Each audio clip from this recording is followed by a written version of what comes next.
ಹೊಡೆದ್ರೆ ಆನೇನು ಹೊಡಿಬೇಕು?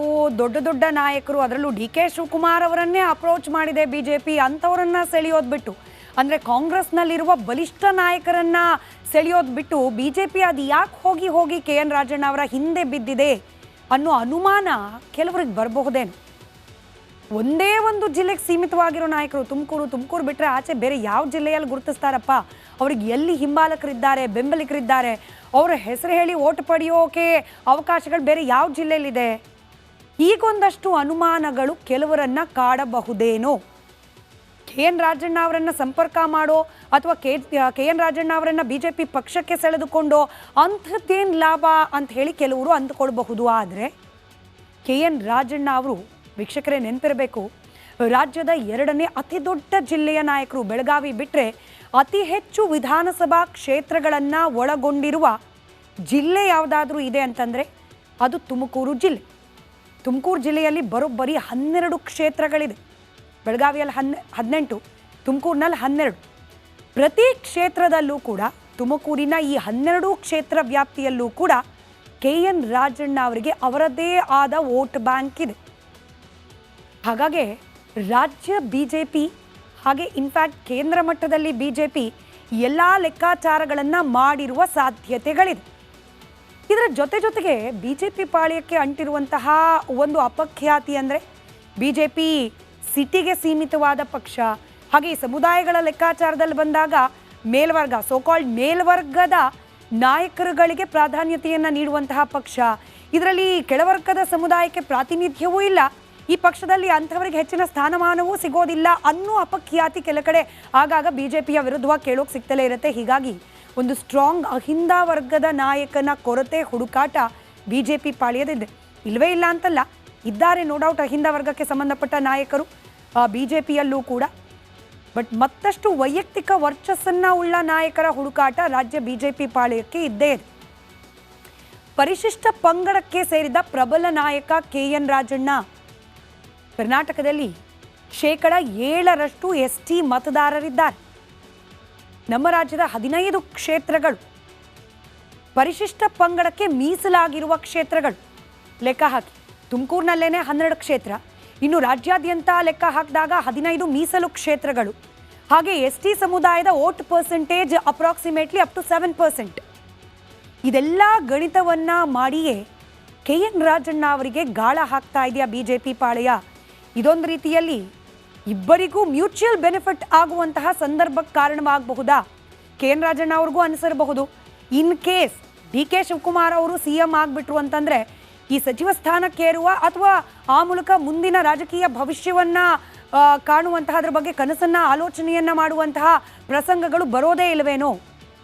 ಕಾಂಗ್ರೆಸ್ನಲ್ಲಿ ತಮ್ಮ ರಾಜಕೀಯ ಏಳಿಗೆ ಅಂತ ಏನಾದರೂ ಆಗೋದಿದ್ರೆ ಅದು ಸಿದ್ದರಾಮಯ್ಯನವರ ಜೊತೆಯಲ್ಲಿದ್ದಾಗಿಯೇ.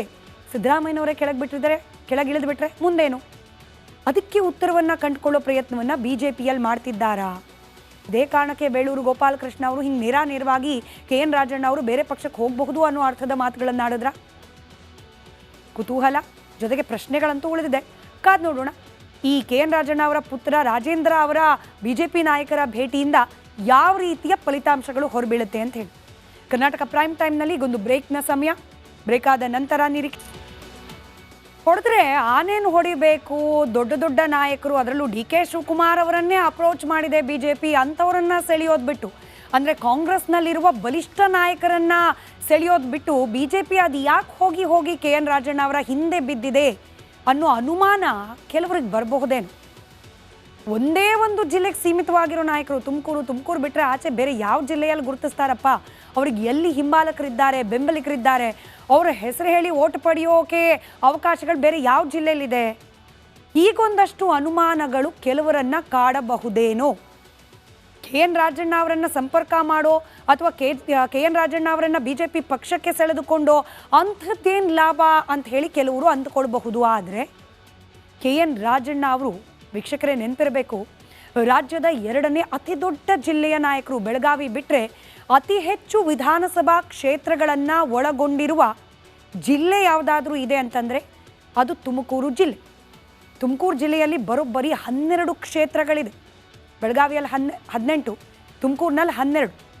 ಪ್ರತಿ ಕ್ಷೇತ್ರದಲ್ಲೂ ಕೂಡ ತುಮಕೂರಿನ ಈ 12 ಕ್ಷೇತ್ರ ವ್ಯಾಪ್ತಿಯಲ್ಲೂ ಕೂಡ KN ರಾಜಣ್ಣ ಅವರಿಗೆ ಅವರದೇ ಆದ ವೋಟ್ ಬ್ಯಾಂಕ್ ಇದೆ. ಹಾಗಾಗಿ ರಾಜ್ಯ ಬಿಜೆಪಿ ಹಾಗೆ ಇನ್ಫ್ಯಾಕ್ಟ್ ಕೇಂದ್ರ ಮಟ್ಟದಲ್ಲಿ ಬಿಜೆಪಿ ಎಲ್ಲ ಲೆಕ್ಕಾಚಾರಗಳನ್ನು ಮಾಡಿರುವ ಸಾಧ್ಯತೆಗಳಿದೆ. ಇದರ ಜೊತೆಗೆ ಬಿಜೆಪಿ ಪಾಳ್ಯಕ್ಕೆ ಅಂಟಿರುವಂತಹ ಒಂದು ಅಪಖ್ಯಾತಿ ಅಂದರೆ ಬಿಜೆಪಿ ಸಿಟಿಗೆ ಸೀಮಿತವಾದ ಪಕ್ಷ. ಹಾಗೆ ಈ ಸಮುದಾಯಗಳ ಲೆಕ್ಕಾಚಾರದಲ್ಲಿ ಬಂದಾಗ ಮೇಲ್ವರ್ಗ ಸೋಕಾಲ್ಡ್ ಮೇಲ್ವರ್ಗದ ನಾಯಕರುಗಳಿಗೆ ಪ್ರಾಧಾನ್ಯತೆಯನ್ನು ನೀಡುವಂತಹ ಪಕ್ಷ. ಇದರಲ್ಲಿ ಕೆಳವರ್ಗದ ಸಮುದಾಯಕ್ಕೆ ಪ್ರಾತಿನಿಧ್ಯವೂ ಇಲ್ಲ. ಈ ಪಕ್ಷದಲ್ಲಿ ಅಂಥವರಿಗೆ ಹೆಚ್ಚಿನ ಸ್ಥಾನಮಾನವೂ ಸಿಗೋದಿಲ್ಲ ಅನ್ನೋ ಅಪಖ್ಯಾತಿ ಕೆಲ ಕಡೆ ಆಗಾಗ ಬಿಜೆಪಿಯ ವಿರುದ್ಧವಾಗಿ ಕೇಳೋಕೆ ಸಿಗ್ತಲೇ ಇರುತ್ತೆ. ಹೀಗಾಗಿ ಒಂದು ಸ್ಟ್ರಾಂಗ್ ಅಹಿಂದ ವರ್ಗದ ನಾಯಕನ ಕೊರತೆ ಹುಡುಕಾಟ ಬಿಜೆಪಿ ಪಾಳ್ಯದಿದೆ. ಇಲ್ಲವೇ ಇಲ್ಲ ಅಂತಲ್ಲ, ಇದ್ದಾರೆ ನೋ ಡೌಟ್ ಅಹಿಂದ ವರ್ಗಕ್ಕೆ ಸಂಬಂಧಪಟ್ಟ ನಾಯಕರು ಬಿಜೆಪಿಯಲ್ಲೂ ಕೂಡ. ಬಟ್ ಮತ್ತಷ್ಟು ವೈಯಕ್ತಿಕ ವರ್ಚಸ್ಸನ್ನ ಉಳ್ಳ ನಾಯಕರ ಹುಡುಕಾಟ ರಾಜ್ಯ ಬಿಜೆಪಿ ಪಾಳ್ಯಕ್ಕೆ ಇದ್ದೇ ಇದೆ. ಪರಿಶಿಷ್ಟ ಪಂಗಡಕ್ಕೆ ಸೇರಿದ ಪ್ರಬಲ ನಾಯಕ KN ರಾಜಣ್ಣ ಕರ್ನಾಟಕದಲ್ಲಿ 7% ST ಮತದಾರರಿದ್ದಾರೆ. ನಮ್ಮ ರಾಜ್ಯದ 15 ಕ್ಷೇತ್ರಗಳು ಪರಿಶಿಷ್ಟ ಪಂಗಡಕ್ಕೆ ಮೀಸಲಾಗಿರುವ ಕ್ಷೇತ್ರಗಳು. ಲೆಕ್ಕ ಹಾಕಿ ತುಮಕೂರಿನಲ್ಲೇನೆ 12 ಕ್ಷೇತ್ರ, ಇನ್ನು ರಾಜ್ಯಾದ್ಯಂತ ಲೆಕ್ಕ ಹಾಕಿದಾಗ 15 ಮೀಸಲು ಕ್ಷೇತ್ರಗಳು. ಹಾಗೆ ST ಸಮುದಾಯದ vote percentage approximately up to 7%. ಇದೆಲ್ಲ ಗಣಿತವನ್ನ ಮಾಡಿಯೇ KN ರಾಜಣ್ಣ ಅವರಿಗೆ ಗಾಳ ಹಾಕ್ತಾ ಇದೆಯಾ ಬಿಜೆಪಿ ಪಾಳೆಯ. ಇದೊಂದು ರೀತಿಯಲ್ಲಿ ಇಬ್ಬರಿಗೂ ಮ್ಯೂಚುವಲ್ ಬೆನಿಫಿಟ್ ಆಗುವಂತಹ ಸಂದರ್ಭಕ್ಕೆ ಕಾರಣವಾಗಬಹುದಾ? KN ರಾಜಣ್ಣ ಅವ್ರಿಗೂ ಅನಿಸಿರಬಹುದು, ಇನ್ ಕೇಸ್ DK ಶಿವಕುಮಾರ್ ಅವರು CM ಆಗಿಬಿಟ್ರು ಅಂತಂದರೆ ಈ ಸಚಿವ ಸ್ಥಾನಕ್ಕೇರುವ ಅಥವಾ ಆ ಮೂಲಕ ಮುಂದಿನ ರಾಜಕೀಯ ಭವಿಷ್ಯವನ್ನು ಕಾಣುವಂತಹ ಅದರ ಬಗ್ಗೆ ಕನಸನ್ನು ಆಲೋಚನೆಯನ್ನು ಮಾಡುವಂತಹ ಪ್ರಸಂಗಗಳು ಬರೋದೇ ಇಲ್ಲವೇನೋ? ಕಾಂಗ್ರೆಸ್ನಲ್ಲಿ ತಮ್ಮ ರಾಜಕೀಯ ಏಳಿಗೆ ಅಂತೇನಾದರೂ ಆಗೋದಿದ್ರೆ ಅದು ಸಿದ್ದರಾಮಯ್ಯನವರ ಜೊತೆಯಲ್ಲಿದ್ದಾಗಿಯೇ. ಸಿದ್ದರಾಮಯ್ಯನವರೇ ಕೆಳಗಿಳಿದು ಬಿಟ್ರೆ ಮುಂದೇನು? ಅದಕ್ಕೆ ಉತ್ತರವನ್ನು ಕಂಡುಕೊಳ್ಳೋ ಪ್ರಯತ್ನವನ್ನು ಬಿಜೆಪಿಯಲ್ಲಿ ಮಾಡ್ತಿದ್ದಾರಾ? ಇದೇ ಕಾರಣಕ್ಕೆ ಬೇಳೂರು ಗೋಪಾಲಕೃಷ್ಣ ಅವರು ಹಿಂಗೆ ನೇರವಾಗಿ KN ರಾಜಣ್ಣ ಅವರು ಬೇರೆ ಪಕ್ಷಕ್ಕೆ ಹೋಗಬಹುದು ಅನ್ನೋ ಅರ್ಥದ ಮಾತುಗಳನ್ನು ಆಡಿದ್ರ? ಕುತೂಹಲ ಜೊತೆಗೆ ಪ್ರಶ್ನೆಗಳಂತೂ ಉಳಿದಿದೆ. ಕಾದ್ ನೋಡೋಣ ಈ KN ರಾಜಣ್ಣ ಅವರ ಪುತ್ರ ರಾಜೇಂದ್ರ ಅವರ ಬಿಜೆಪಿ ನಾಯಕರ ಭೇಟಿಯಿಂದ ಯಾವ ರೀತಿಯ ಫಲಿತಾಂಶಗಳು ಹೊರಬೀಳುತ್ತೆ ಅಂತ ಹೇಳಿ. ಕರ್ನಾಟಕ ಪ್ರೈಮ್ ಟೈಮ್ನಲ್ಲಿ ಈಗೊಂದು ಬ್ರೇಕ್ನ ಸಮಯ. ಬ್ರೇಕ್ ಆದ ನಂತರ ನಿರೀಕ್ಷೆ ಹೊಡೆದ್ರೆ ಆನೇನು ಹೊಡಿಬೇಕು? ದೊಡ್ಡ ನಾಯಕರು, ಅದರಲ್ಲೂ DK ಶಿವಕುಮಾರ್ ಅವರನ್ನೇ ಅಪ್ರೋಚ್ ಮಾಡಿದೆ ಬಿಜೆಪಿ. ಅಂಥವರನ್ನ ಸೆಳೆಯೋದು ಬಿಟ್ಟು, ಅಂದರೆ ಕಾಂಗ್ರೆಸ್ನಲ್ಲಿರುವ ಬಲಿಷ್ಠ ನಾಯಕರನ್ನ ಸೆಳೆಯೋದು ಬಿಟ್ಟು ಬಿಜೆಪಿ ಅದು ಯಾಕೆ ಹೋಗಿ KN ರಾಜಣ್ಣ ಅವರ ಹಿಂದೆ ಬಿದ್ದಿದೆ ಅನ್ನೋ ಅನುಮಾನ ಕೆಲವರಿಗೆ ಬರಬಹುದೇನು? ಒಂದೇ ಒಂದು ಜಿಲ್ಲೆಗೆ ಸೀಮಿತವಾಗಿರೋ ನಾಯಕರು ತುಮಕೂರು ಬಿಟ್ಟರೆ ಆಚೆ ಬೇರೆ ಯಾವ ಜಿಲ್ಲೆಯಲ್ಲಿ ಗುರುತಿಸ್ತಾರಪ್ಪ? ಅವ್ರಿಗೆ ಎಲ್ಲಿ ಹಿಂಬಾಲಕರಿದ್ದಾರೆ, ಬೆಂಬಲಿಗರಿದ್ದಾರೆ? ಅವರ ಹೆಸರು ಹೇಳಿ ಓಟ್ ಪಡೆಯೋಕೆ ಅವಕಾಶಗಳು ಬೇರೆ ಯಾವ ಜಿಲ್ಲೆಯಲ್ಲಿದೆ? ಈಗೊಂದಷ್ಟು ಅನುಮಾನಗಳು ಕೆಲವರನ್ನ ಕಾಡಬಹುದೇನೋ? KN ರಾಜಣ್ಣ ಅವರನ್ನ ಸಂಪರ್ಕ ಮಾಡೋ ಅಥವಾ KN ರಾಜಣ್ಣ ಅವರನ್ನ ಬಿಜೆಪಿ ಪಕ್ಷಕ್ಕೆ ಸೆಳೆದುಕೊಂಡೋ ಅಂಥದ್ದೇನು ಲಾಭ ಅಂತ ಹೇಳಿ ಕೆಲವರು ಅಂದುಕೊಳ್ಬಹುದು. ಆದರೆ KN ರಾಜಣ್ಣ ಅವರು ವೀಕ್ಷಕರೇ ನೆನಪಿರಬೇಕು, ರಾಜ್ಯದ 2ನೇ ಅತಿ ದೊಡ್ಡ ಜಿಲ್ಲೆಯ ನಾಯಕರು. ಬೆಳಗಾವಿ ಬಿಟ್ಟರೆ ಅತಿ ಹೆಚ್ಚು ವಿಧಾನಸಭಾ ಕ್ಷೇತ್ರಗಳನ್ನು ಒಳಗೊಂಡಿರುವ ಜಿಲ್ಲೆ ಯಾವುದಾದ್ರೂ ಇದೆ ಅಂತಂದರೆ ಅದು ತುಮಕೂರು ಜಿಲ್ಲೆ. ತುಮಕೂರು ಜಿಲ್ಲೆಯಲ್ಲಿ ಬರೋಬ್ಬರಿ 12 ಕ್ಷೇತ್ರಗಳಿದೆ. ಬೆಳಗಾವಿಯಲ್ಲಿ 18, ತುಮಕೂರಿನಲ್ಲಿ 12. ಪ್ರತಿ ಕ್ಷೇತ್ರದಲ್ಲೂ ಕೂಡ ತುಮಕೂರಿನ ಈ 12 ಕ್ಷೇತ್ರ ವ್ಯಾಪ್ತಿಯಲ್ಲೂ